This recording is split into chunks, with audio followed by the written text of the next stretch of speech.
الحمد لله رب العالمين، والصلاة والسلام على أشرف المخلوقين سيدنا محمد خاتم النبيين وعلى آله وصحبه أجمعين. أما بعد، فأعوذ بالله من الشيطان الرجيم. بسم الله الرحمن الرحيم. وإذا بشر أحدهم بالأنثى ظل وجهه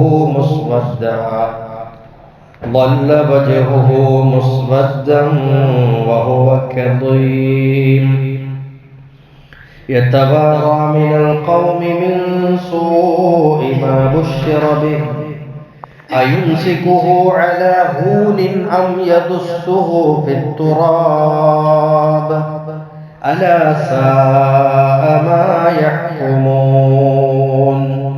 صدق الله مولانا العظيم.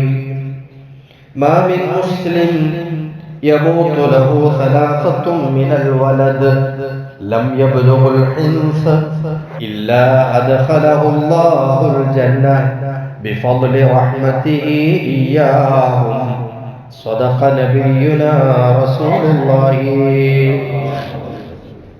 ബഹുമാനമുള്ള മുഅ്മിനീങ്ങളെ, കുറഞ്ഞ ദിവസങ്ങളുടെ ഇടവേളയ്ക്ക് ശേഷമാണ് വീണ്ടും പ്രഭാത പ്രകാശം എന്ന ഒരു പരിപാടിയിൽ നാം സംഗമിച്ചിട്ടുള്ളത്. അല്ലാഹു എല്ലാം ഖൈറും ബറക്കത്തും നിറഞ്ഞതാക്കി തരട്ടെ. വിവാഹത്തെ സംബന്ധിച്ചായിരുന്നു കഴിഞ്ഞ ക്ലാസ്സുകളിൽ ചിലത്. അതുമായി ബന്ധപ്പെട്ടുകൊണ്ടുണ്ടാകുന്ന മറ്റൊരു കാര്യത്തെ സൂചിപ്പിക്കുകയാണ് അബ്ദുല്ലാഹി ഹദ്ദാദ് തങ്ങൾ. അതാണ് ഇന്ന് ഉണർത്തുന്നത്. അത് സന്താനങ്ങളെ സംബന്ധിച്ചാണ്. മക്കൾ മരിച്ചു പോകുന്ന മാതാപിതാക്കളോടായി മഹാനവറുകൾ ഒരു ഉപദേശം നൽകിയിട്ടുണ്ട്. അത് ക്ഷമിക്കാനും അള്ളാഹുവിലുള്ള പ്രതിഫലത്തിൻ്റെ വണ്ണവലിപ്പമോർത്ത് സമാധാനം കൊള്ളാനും സന്തോഷിക്കാനുമാണ് മഹാനവറുകൾ ഉപദേശിച്ചിട്ടുള്ളത്. മക്കൾ എന്ന് പറയുന്ന ആ ഒരു മേഖല, അതേക്കുറിച്ച് നമുക്കൊരു ബോധം ഉണ്ടാവേണ്ടതുണ്ട്. മക്കളെ പരിശുദ്ധ ഖുർആൻ മാലിനോട് ചേർത്തിട്ടാണ് പറഞ്ഞിട്ടുള്ളത്. സ്വത്തിനോട് ചേർത്തിട്ടാണ് സന്താനത്തെ പരാമർശിച്ചത്. രണ്ട് രൂപത്തിൽ ഈ രണ്ടെണ്ണത്തെയും ഖുർആൻ പറഞ്ഞിട്ടുണ്ട്. ഒന്ന്, സ്വത്തുക്കളും സന്താനങ്ങളും അള്ളാഹു നൽകുന്ന അപാരമായ അനുഗ്രഹങ്ങളാണ് എന്ന് പറഞ്ഞിട്ടുണ്ട്.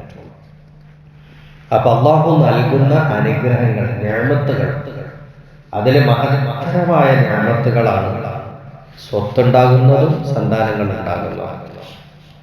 എന്നാൽ ഇതേ രണ്ടെണ്ണത്തെ വേറെ ഒരു സ്ഥലത്ത് പരിശുദ്ധ ഖുർആൻ പറഞ്ഞു, ഈ സ്വത്തുക്കളും സന്താനങ്ങളും ആപത്താണ് എന്ന് പറഞ്ഞിട്ടുണ്ട്. അനുഗ്രഹമാണെന്ന് ഒരു ഭാഗത്ത് പറയുന്നു, വേറൊരു സ്ഥലത്ത് ആപത്താണ് എന്ന് പറയുന്നു. സ്വത്തുകൊണ്ടും മനുഷ്യന് വിഷമങ്ങൾ ഉണ്ടാവും, പ്രയാസങ്ങൾ ഉണ്ടാകും, വഴിതെറ്റലുണ്ടാകും, കുഴപ്പങ്ങളുണ്ടാകും. അതുപോലെ മക്കളെ കൊണ്ടും എന്തുണ്ടാവും? ഈ പറയപ്പെട്ടതുപോലെയുള്ള പ്രയാസങ്ങളൊക്കെ ഉണ്ടാകുന്നതാണ്. അപ്പൊ ഈ രണ്ട് വശങ്ങളുള്ള ഒരു മേഖലയാണ് ഈ സ്വത്തും സന്താനങ്ങളും എന്ന് നമ്മൾ തിരിച്ചറിയുന്നുണ്ട്. അതെന്തിനാ? അതിനെ വെക്കേണ്ടടുത്ത് വെക്കണം, ഉപയോഗിക്കേണ്ടടുത്ത് ഉപയോഗിക്കണം, ഉപയോഗിക്കേണ്ടതുപോലെ ഉപയോഗിക്കണം എന്നുള്ള കൂടുതൽ ജാഗ്രതയും ശ്രദ്ധയും നമുക്കുണ്ടാവാൻ അത് കാരണമാണ്. അല്ലാഹു തആല പരീക്ഷിച്ചു കളയും. ചില ആളുകൾ സ്വത്ത് കൊടുത്ത് പരീക്ഷിക്കും, ചിലപ്പോൾ മക്കളെ കൊടുത്ത് പരീക്ഷിക്കും. എന്തിനാണെങ്കിലും മനുഷ്യന്റെ പ്രകൃതം എന്തെന്ന് ചോദിച്ചാൽ സ്വത്തിനോടും വല്ലാത്തൊരു താല്പര്യവും ആർത്തിയാണ്, മക്കളോടും വല്ലാത്തൊരു താല്പര്യവും ആർത്തിയും തന്നെയാണ്. മക്കളില്ലാത്ത ആളുകൾ മാനസികമായി വളരെ പ്രയാസത്തിൽ കഴിയുന്നുണ്ട്. മാപ്പിളയാലും പെണ്ണുങ്ങളായാലും പ്രയാസം, വളരെയേറെ പ്രയാസം. മക്കളില്ലാത്തതിന്റെ പേരിൽ വിവാഹ ബന്ധം തന്നെ ഉപേക്ഷിച്ച് മറ്റു ബന്ധങ്ങളിലേക്ക് തേടിപ്പോയവർ വരെ ഉണ്ട്. കാരണം മക്കൾ എന്ന് പറയുന്നത് വല്ലാത്തൊരു മനസ്സിന് ജീവിതത്തിൽ വല്ലാത്തൊരു ആനന്ദം നൽകുന്ന ഒരു ഘടകമാണ്. അതില്ലാതിരുന്നാൽ ജീവിതത്തിൽ രസമില്ല, സുഖമില്ല.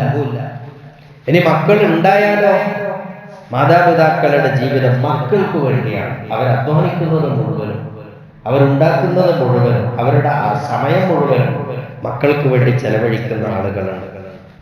എന്നാൽ പരിശുദ്ധ ഇസ്ലാമിന്റെ തിയറിയും അത് തന്നെയാണ്, ആശയവും അത് തന്നെയാണ്.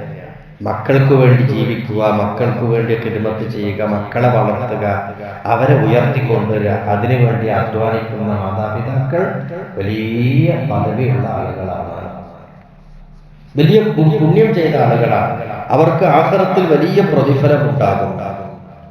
പ്രത്യേകിച്ച് പെൺമക്കൾ ആൺമക്കളെ പോറ്റുന്നത് പോലെയല്ല പെൺമക്കളെ പോറ്റി വളർത്താൻ ഇത്തിരി കൂടി കടന്ന ശ്രദ്ധ അവരുടെ കാര്യത്തിൽ ഉണ്ടാവണം.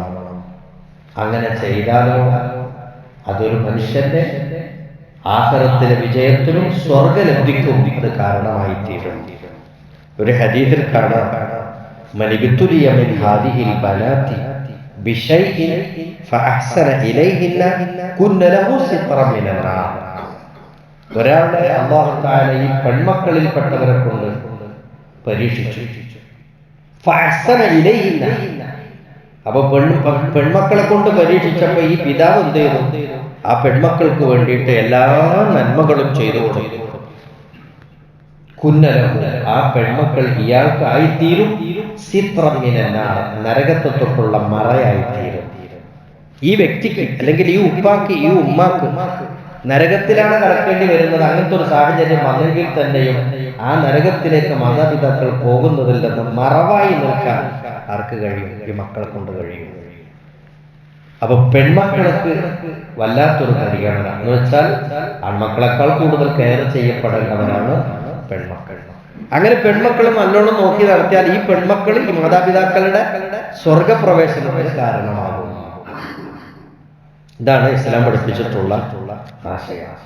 എന്നാൽ പെൺമക്കളുണ്ടാകുന്നതിനോടോ പെൺമക്കളോടോ അലർജിയും വല്ലാത്തൊരു കൂടുതൽ അകൽച്ചയും വെറുപ്പുമായി കഴിയുന്ന ഒരു പ്രകൃതവും അപൂർവം ചില ആളുകൾക്ക് ഉണ്ടാവും. അത് ജാഹിലിയ കാലഘട്ടത്തിൽ ഉണ്ടായിരുന്ന അവരുടെ സംസ്കാരമാണ്.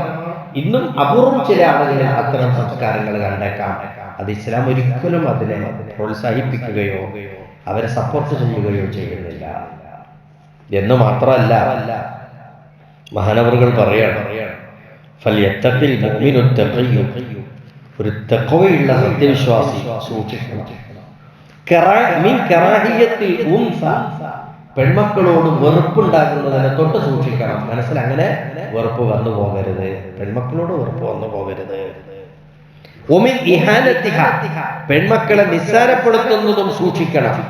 ഒമിൻ ഈസാരി വലദിഹി ദക്കരി അലൈഹ, അവന്റെ മക്കളെ കൂട്ടത്തിൽ ആണും പെണ്ണും മക്കളുണ്ട്, എന്നാൽ പെൺമക്കളെക്കാൾ കൂടുതൽ ആൺമക്കൾക്ക് കൂടുതൽ പ്രാധാന്യം കൊടുത്തുകൊണ്ട് അവരെ പ്രത്യേകപ്പെടുത്തുന്ന രീതി അതും മാതാപിതാക്കളുടെ ഭാഗത്ത് നിന്ന് ഉണ്ടാവാതിരിക്കാൻ ശ്രദ്ധിക്കണം. കാരണം എന്താ? ലാ യദ്രി ഫീമൻ തഖൂനുൽ ബറക, ഏത് മക്കളിലാണ് ബറക്കത്ത് എന്ന് ആർക്കും അറിയില്ല.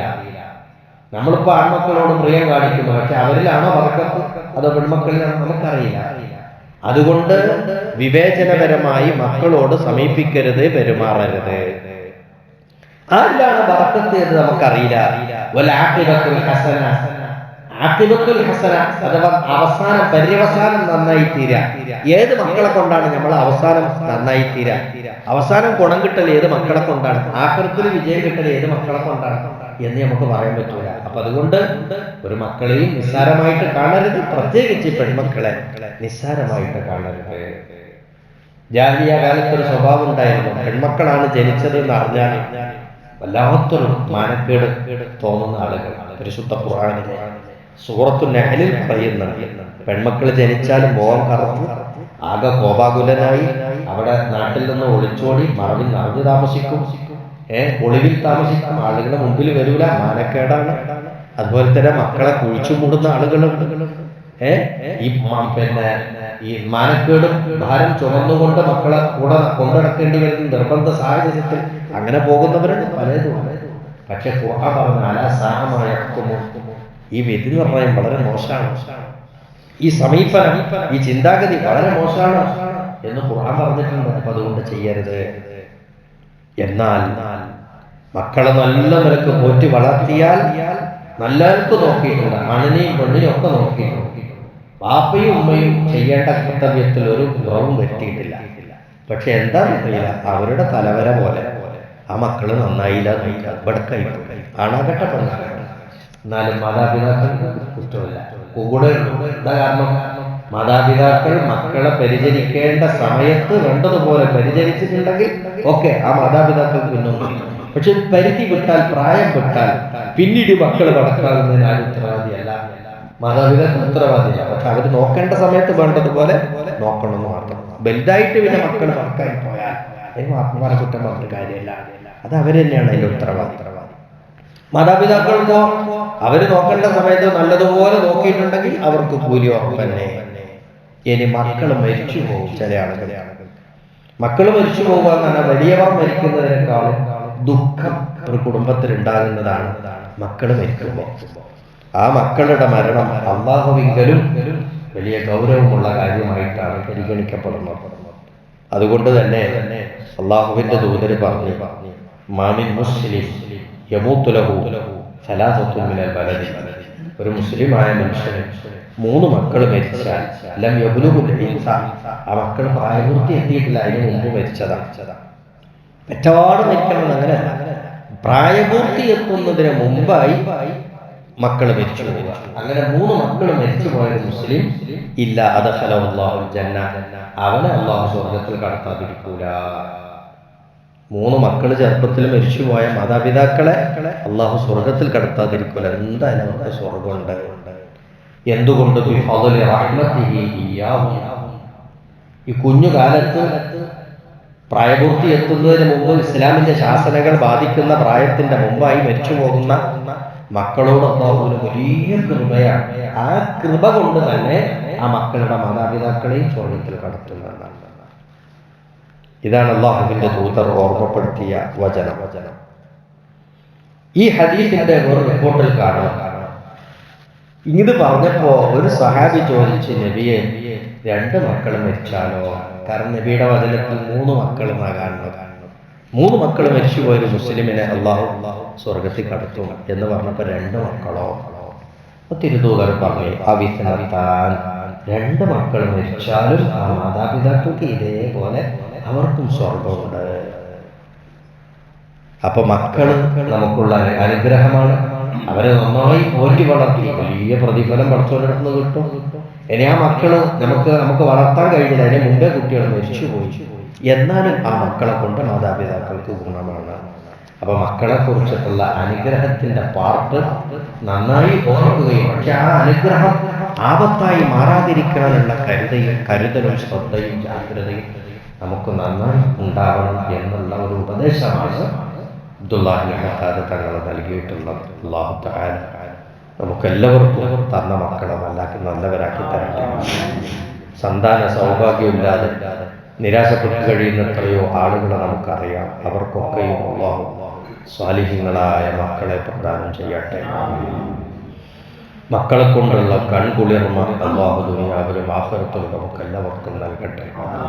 മക്കളെ കൊണ്ട് മാനം കെട്ടു പോകുന്ന അവസ്ഥയിൽ നിന്ന് നമ്മളെയൊക്കെയും അല്ലാഹു രക്ഷപ്പെടുത്തി തരട്ടെ. നമ്മുടെ ഭാര്യമാർ, നമ്മുടെ മക്കൾ, നമ്മുടെ മാതാപിതാക്കൾ, നമ്മുടെ കുടുംബ അംഗങ്ങൾ എല്ലാവരിലും അല്ലാഹു ഖൈറും ബറക്കത്തും സന്തോഷവും റാഹത്തുകളും ഏറ്റി തരുമാറാകട്ടെ. വആഖിറു ദഅ്വാനാ അനിൽ ഹംദുലില്ലാഹി റബ്ബിൽ ആലമീൻ.